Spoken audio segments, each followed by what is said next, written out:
First up is the Orthon Explosive. The Orthon Explosive causes Infernal Burning, which causes the affected entity to take fire damage and cannot recover hit points for 3 turns. The Orthon Explosive is the only item that can cause Infernal Burning and can be crafted from the Devilfoil Masks found within the Underdark. There are 4 total Devilfoil Masks that can be found. 1 at the dig site in the Grymforge where the cave-in happened, 1 at the foot of a staircase behind a wall of rubble, and 2 found in a hidden room with Hellsboars and a Merregon Legionnaire, 1 on the Legionnaire and the other in the altar in that room. Now once you have at least 1 Devilfoil Mask, you'll need to head to Last Light Inn and speak to Dammon. He mentions if you find any infernal material, he can craft something for you, and these Devilfoil Masks are included. After you hand them over, he'll give you the Orthon Explosive, 1 for each mask you give him. And what's great about Infernal Burning is it cannot be removed by healing potions, wet, or even the help action, a truly hellish condition indeed. And next up is a hidden interaction with soul coins. Now usually soul coins are supposed to grant Karlach 1d4 fire damage when she's raging or when her hit points drop below 25%. But for some reason, it's also granting 2 additional instances of 2d4 fire damage when Karlach makes an unarmed strike. That means up to 16 additional fire damage per unarmed strike and 32 if the target is vulnerable to fire damage. This is a pretty amazing amount of damage since soul coins last until long rest and would be really great when making Karlach an open hand monk. And if you like that tip, don't forget to click the like button and subscribe for more Baldur's Gate 3 videos. And next up is Golbraith the Mind Flayer Hunter. A Larian writer sent this message to a fan. The Glitter Gala, Bloomridge Park, and the Blushing Mermaid form a triangle in the lower city of Baldur's Gate, and at its center is Golbraith's Cellar, where the mighty Golbraith Stredivas can be found, a Mind Flayer hunter of great renown. He has since retired and now spends his days writing in the hopes of passing his knowledge on to future generations. Now this NPC has quite the background story and even has a gift for you. Golbraith is a character based off a real person. When a fan wrote to Larian thanking them for releasing early access so that he and his father could play before his father's Alzheimer's progressed to the point where he wouldn't be able to play, Larian decided to show their support to those affected by the disease by adding this father's fan to the game. And like in the message Larian sent, there is in fact a large hidden area in the cellar, but to get a very rare shield, all you need to do is talk to Golbraith and he'll give it to you as a gift. And next up is the Shield of Scorching Reprisal. This very rare shield has a very unique effect on it called Blazing Retaliation. When a melee attack misses the wearer, deal 1d6 fire damage to the attacker. This shield fits right into a Radiating Orb build, which reduces enemies' chance to hit per orb, and the shield also grants resistance to fire damage, which is the most common elemental damage type you'll run into. So this shield is actually pretty good, and it's also pretty hidden. To find the Shield of Scorching Reprisal, you'll need to head to Last Light Inn in Act 2 and head north across the bridge.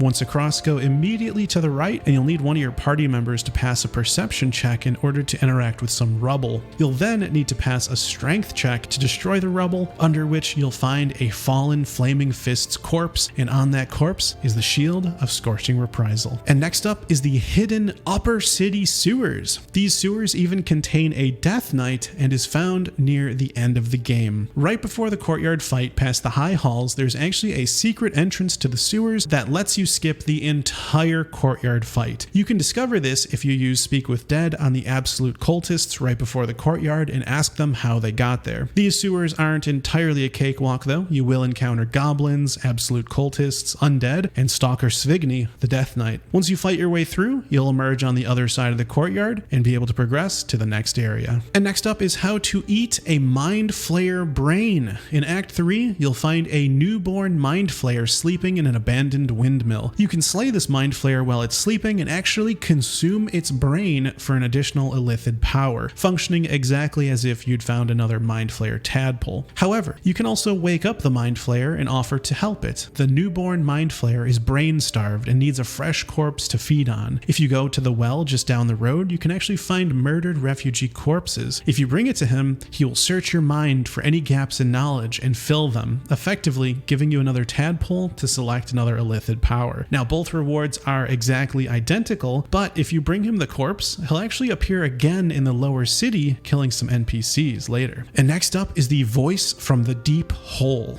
This rarely heard voice can be found when interacting with a deep hole found in the Underdark, right before the field of Bibberbang mushrooms. However, the only way you'll get a response from the deep hole is if the Boule is still alive. That's because this hole belongs to the Boule, which means if you use Speak with Animals before interacting with the deep hole, you can actually have a conversation with the Boule. Now, as you might imagine, the Boule is a bit of an angry creature, warning you to keep away or you might be its next meal. But it's all bark and no bite in this case because there is no dialogue option that makes the Boule come out of the deep hole and attack you. You're totally safe, at least right here. And next up is the Umberlee Cave. This secret cave is hidden under the Water Queen's house with an entrance on the southwest side of the cliff. In here, you'll find priestesses of Umberlee apparently sacrificing Kuatoa and storing lots of stashed treasure. However, what's cool about this area is that if you decide to steal from Umberlee, she will not be very happy and she will actually summon Sawagan to attack you. And next up